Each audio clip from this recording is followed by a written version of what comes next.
आज का विषय है कबीरदास परिचय। ये बीए प्रथम वर्ष के छात्रों के लिए उपयोगी है।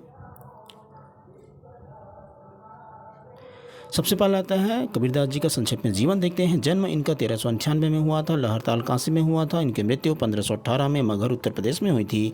इनके माता पिता का नाम नीमा और नीरू था और इनकी पत्नी का नाम लोई था। और इनके पुत्र और पुत्र का नाम कमाल और पुत्री का नाम कमाली था। उत्तराधिकारी इनके धर्मदास हैं। कर्मभूमि काशी है, बनारस है। काशी बनारस इनकी कर्मभूमि है। रचना इनकी बीजक है जो साखी शबद रामायणी 3 इसमें बटा हुआ है। और इनकी भाषा सधुक्कड़ी पंचमेल खिचड़ी है। ये थोड़ा सा संक्षेप में जीवन परिचय है। उसके बाद आइए अब देखते हैं इनका चित्र है। जीवन परिचय। इनका जन्म 1398 में हुआ था और ये जगत गुरु रामानंद स्वामी जी के आशीर्वाद से काशी के एक विधवा ब्राह्मणी के गर्भ से उत्पन्न हुए थे। नवजात को लोकलाज के कारण लहरताल के पास ये फेंक आई थी। नीरू नीमा नामक जुलाहा दंपत्ति ने इनका फिर पालन पोषण किया। लोगों का यह भी कहना है कि वे जन्म से मुसलमान थे और युवावस्था में स्वामी रामानंद के प्रभाव से उन्हें हिंदू धर्म की बातें मालूम हुई। एक दिन रात के समय कबीरदास पंचगंगा घाट की सीढ़ी पर गिर पड़े।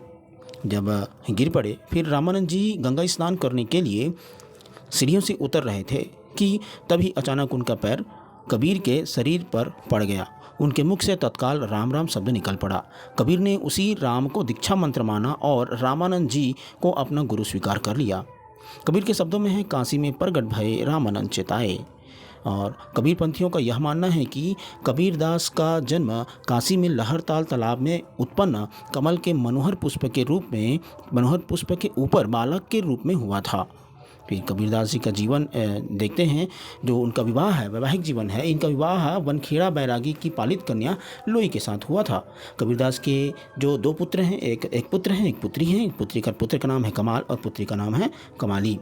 कबीर पंथ की मान्यता है कि कबीर पंथियों का यह मानना है कि कबीरदास का जन्म काशी में लहरताल तालाब में उत्पन्न कमल के मनोहर पुष्प के ऊपर बालक के रूप में हुआ था।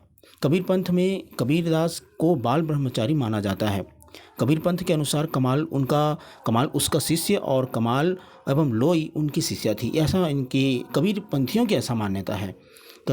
रामानंद जी का प्रभाव कबीरदास पर क्या पड़ा है, इस पर देखते हैं। कबीर हिंदू भाव उपासना की ओर आकर्षित थे। ज़्यादातर उनका जो झुकाव है वो उपासना पद्धति हिंदू भाव पर ज़्यादा था। अतः जब रामानंद जी की बहुत ज़्यादा धूम मची हुई थी तो वे सत्संग में उनके शामिल होते थे। रामानंद जी के शिष्य परंपरा में होते हुए भी रामानंद जी भक्ति का एक अलग उदार मार्ग निकाल रहे थे। मतलब अलग मार्ग निकाल रहे थे रामानंद जी, जिसमें जाति पात का भेद ना हो। खान पान का आचार को दूर कर दिया गया था और जाति पात का भेद हटा दिया गया था। खान पान का आचार का व्यवहार का जो दूर है, उसको जो भेद है उसको हटाने का प्रयास कर रहे थे। अतः इसमें कोई संदेह नहीं कि कबीरदास को राम नाम रामानंद जी से ही प्राप्त हुआ। मतलब इस संदेह बिल्कुल सही है कि रामानंद जी को राम नाम कहाँ से मिला है, रामानंद जी से ही मिला है कबीरदास जी को। लेकिन आगे चलकर कबीर के राम रामानंद के राम से भिन्न हो गए। उनके प्रवृत्ति निर्गुण उपासना की ओर दृढ़ हुई। मतलब किनकी? कबीरदास जी की। इनकी रचनाएं हैं। कबीर ने स्वयं ग्रंथ नहीं लिखे हैं, लेकिन उन्होंने जो अपने मुख से कहा है, उनके शिष्यों ने उन ग्रंथों को क्या किया है, लिखा है।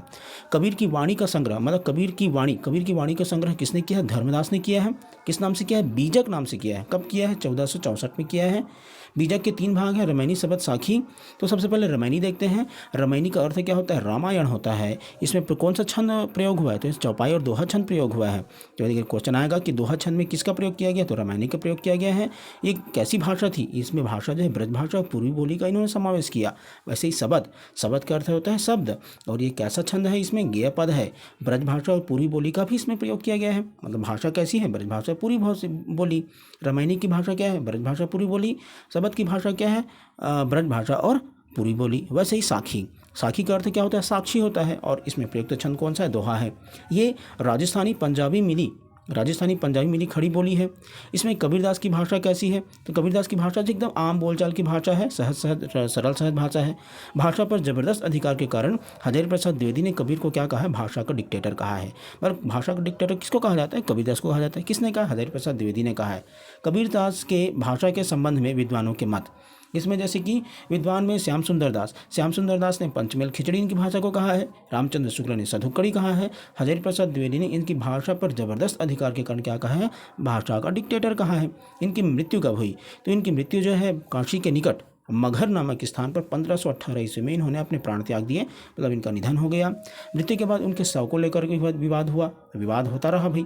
अब विवाद क्या था? हिंदू कहते थे कि इनका अंतिम संस्कार कैसे करेंगे, हिंदू रीति से करेंगे। मुस्लिम कहते थे इनका अंतिम संस्कार हम मुस्लिम रीति से करेंगे।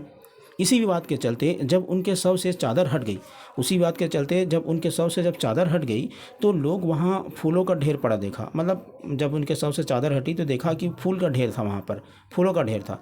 फिर क्या हुआ, जो हिंदू थे वो क्या ले गए, उनके फूल को उठा करके ले गए और हिंदू उठा करके ले गए, और मुसलमान जो उनके फूल को उठा कर ले गए। फिर मुसलमानों ने मुस्लिम रीति से और हिंदुओं ने हिंदू रीति से उन फूलों का क्या किया, अंतिम संस्कार किया। और ये आज का वीडियो यहीं पर समाप्त होता है।